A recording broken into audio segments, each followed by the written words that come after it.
আসসালামু আলাইকুম। আমার ইউটিউব চ্যানেলে সবাইকে স্বাগতম। আশা করি সবাই ভালো আছেন। গতকাল আমাদের এখানে এই সিজনের ফার্স্ট স্নো পড়েছে। স্নো তেমন বেশি পড়ে নাই, দেখতেই পাচ্ছেন যে কতটুকু পড়েছে। এগুলো প্রায় 1 থেকে 1.5 ইঞ্চি স্নো আর কি জমা হয়ে আছে। কিছু মেল্ট হয়ে গেছে, রাতের টেম্পারেচার ভালো ছিল যার কারণে কিছুটা মেল্ট হয়ে গেছে।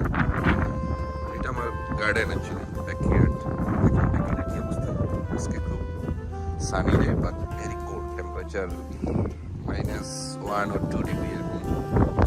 ফারেনহাইটে 29, 28 এরকম আমাদের এখানে। সেলসিয়াসে 2 ডিগ্রি, -2 এরকম হবে আর কি। এটা হলো আমার ফুল ব্যাকইয়ার্ড। ব্যাকইয়ার্ড একদম ভেঙে গেছে মোটামুটি, যদিও কিছু স্নো রাতে মেল্ট হয়ে গিয়েছিল। আশেপাশে বাড়িঘরগুলোর ছাদ দেখলেই বুঝতে পারবেন স্নো জমে আছে ছাদের উপরে, রুফের উপরে। আমার বিড়ালগুলো বের হয়েছে, লুনু অ্যান্ড রুবু। ওরা খুব বের হওয়ার জন্য, স্নো দেখার জন্য তারা খুব এক্সাইটেড। দুজনেই বের হয়ে গেছে।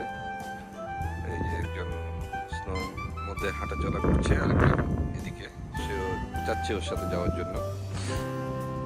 ওরা খুব বাইরে যেতে চায়, যদিও আমরা খুব একটা দিই না, কারণ ঠান্ডার মধ্যে বাইরে গেলে আবার সিকটিক হয়ে যেতে পারে, এই জন্য খুব একটা বাইরে দেওয়া হয় না। তারপর একটু দিলাম আর কি। Luna, Luna, Luna, come on.